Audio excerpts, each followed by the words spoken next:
Bueno, vamos a empezar ahora con la segunda parte del apunte, casi la mitad exacta, ¿no? Que es la refracción. Ya hemos visto la reflexión y ahora vamos a empezar con la refracción. La luz puede viajar por ciertos materiales o sustancias transparentes, esto ya lo hemos visto. La luz viaja por el vacío, viaja por el aire casi a la misma velocidad, casi, un poquito más lento, pero casi a la misma velocidad. También puede viajar por el agua, por el vidrio, por sustancias acrílicas o plásticas como los acrílicos, la mica, etcétera, pero no viaja a igual velocidad en todos los medios. Eso es lo que vamos a estudiar ahora, el índice de refracción de la sustancia, ¿no? La velocidad de la luz es máxima en el vacío. En el vacío, ya lo habíamos visto, la velocidad de la luz se designa con la letra C y es 3 por 10 a la 8 metros por segundo, 300.000 kilómetros por segundo, 300 millones de metros por segundo, como lo queramos ver, es la máxima velocidad con la cual puede viajar la luz, la velocidad de la luz en el vacío. En todos los demás medios, la luz viaja más lentamente.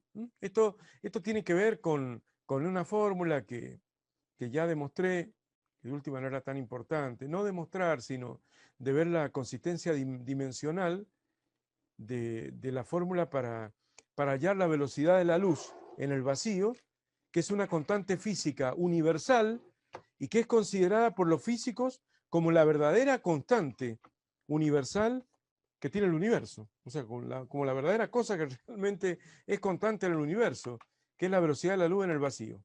Bueno, y ya probamos que esa velocidad de la luz en el vacío, por lo menos dimensionalmente, que se puede obtener como 1 sobre la raíz cuadrada de la capacidad específica de inducción o permitividad eléctrica del vacío multiplicada por la permeabilidad magnética del vacío. Teniendo en cuenta que la luz es una onda electromagnética, bueno, se involucran esas dos magnitudes, una suerte de permeabilidad eléctrica y una de permeabilidad magnética del vacío, por el tema del campo electromagnético de la onda. Si la velocidad de la luz, si la luz se propaga en otro medio, ¿cierto? Habrá que ver cuál es la característica eléctrica y magnética de ese medio. Léase la permeabilidad épsilon del medio, ¿no? Y la permeabilidad, la permitividad eléctrica del medio y la permeabilidad magnética del medio, que no serán la mu sub 0 y E sub 0 que se designan para el vacío, sino para otro medio en particular. Pero bueno, a esta fórmula no me voy a meter, solamente para hacer un toquecito nada más. Pero en la práctica vamos a ver cómo se ha podido determinar la velocidad de la luz en el vacío y en otros medios.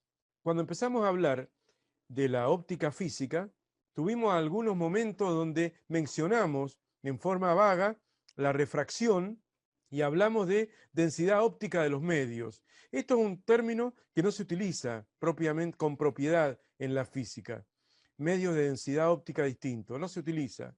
Pero nosotros cuando vimos la teoría corpuscular de Newton, ahí hablábamos que el corpúsculo viajaba en el aire, que era muy parecido a viajar en el vacío, y de pronto viajaba en otro medio distinto, el agua, y ahí habíamos dicho de distinta densidad óptica.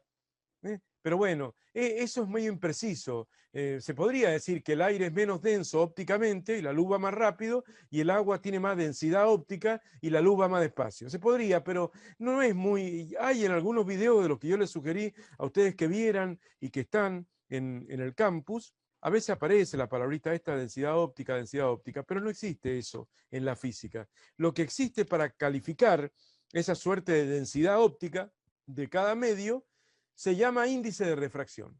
Así que el concepto de densidad óptica es impreciso y no existe en la física como tal para designar la mayor o menor dificultad que puede tener la luz para viajar por una sustancia transparente determinada, siendo que hay pocas sustancias transparentes que le permitirían a la luz viajar, que de todas maneras no viaja muy cómoda la luz porque siempre se va absorbiendo algo de la energía luminosa. Enseguida vamos a ver unos ejemplos donde se ve a simple vista cómo se va perdiendo un poco de intensidad luminosa a medida que la luz progresa por distintos medios, el vidrio y demás, y también por el aire, porque también por el aire se va empezando a absorber y no se arriba al final a una cierta distancia de la misma cantidad de luz que salió.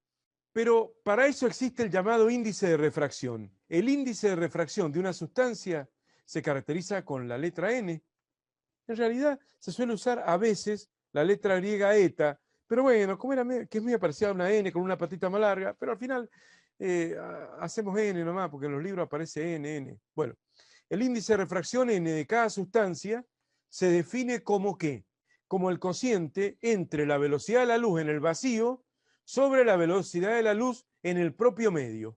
¿Mm? O sea, el índice de refracción de un medio es una suerte de velocidad relativa, o sea, velocidad del medio y velocidad del vacío, comparándola, pero en el orden inverso a lo que se hace habitualmente cuando vimos las densidades relativas y magnitudes relativas. Nosotros hemos visto ya en algún momento en hidrostática la densidad relativa de una sustancia como la densidad de la sustancia sobre la densidad del agua, que en ese caso se tomaba como referencia porque, bueno, porque es la sustancia más abundante en el planeta Tierra, el agua, y además tiene una densidad que numéricamente vale 1 en el sistema CGS, 1 gramo por centímetro cúbico, ¿se acuerdan? O sea, eso es algo que se hacía muy corrientemente, ¿no? O peso específico relativo, el peso específico sobre el peso específico del agua. Bueno, ahora es más o menos parecido, o sea que el índice de refracción sería una especie de velocidad de la luz relativo, pero en lugar de poner, que uno podría decir, bueno, pero ¿por qué no agarraron y dijeron